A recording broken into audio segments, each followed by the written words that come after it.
সত্যি অনেক ভালো লাগছে। বরাবর আমি গ্রামে ঈদ করি, তো তো এইভাবে এরকম কোনো আয়োজন এখনো আমি আমার মানে ছোট থেকে এই পর্যন্ত দেখি নাই।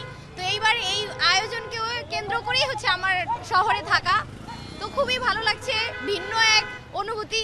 ধন্যবাদ জানাই জাতীয় নাগরিক পার্টিকে। তারপরে হচ্ছে সবাইকে বলবো এই ঈদ উৎসব পালন করতে, পাশাপাশি পরিবার ও সমাজে সবাইকে সময় দিতে। ঈদ মোবারক বাংলাদেশবাসী, ধন্যবাদ। আসলে আমরা হচ্ছে দীর্ঘদিন পর এই বছর আবার নতুন করে হচ্ছে শুরু করেছি, এবং আমাদের হচ্ছে এই ঈদ উদযাপনটা হচ্ছে একসাথে সমস্ত শ্রেণী পেশার মানুষকে ঘিরে আমরা যে এখানে আজকে একত্রিত হতে পেরেছি, এটা হচ্ছে আমাদের সবার সফলতা, এবং এটা আমাদের হচ্ছে একটা সামগ্রিক যৌথ সার্থকতা। খুবই অনেক ভালো লাগছে, অনেক অনেক বলে বুঝতে পারবো না। রাজার একটা পার্ট নিয়েছি, অনেক বড় কিছু। আসলে এটা বাবার কিছু মানে ভাবতে পারি নাই যে আজকে রাজা হব, আজকে দেশের মানুষ সবাই আমার দিকে তাকিয়ে থাকবে। খুব ভালো লাগতেছে। জি, খুবই ভালো লাগতেছে।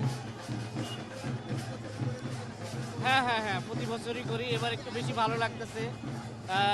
আমরা চাই যে প্রতি বছর আরো ব্যতিক্রম কিছু আসুক, এটাই আমরা চাই। 34, 35 সানবিট 1 চামচে 30+ বাসন পরিষ্কার।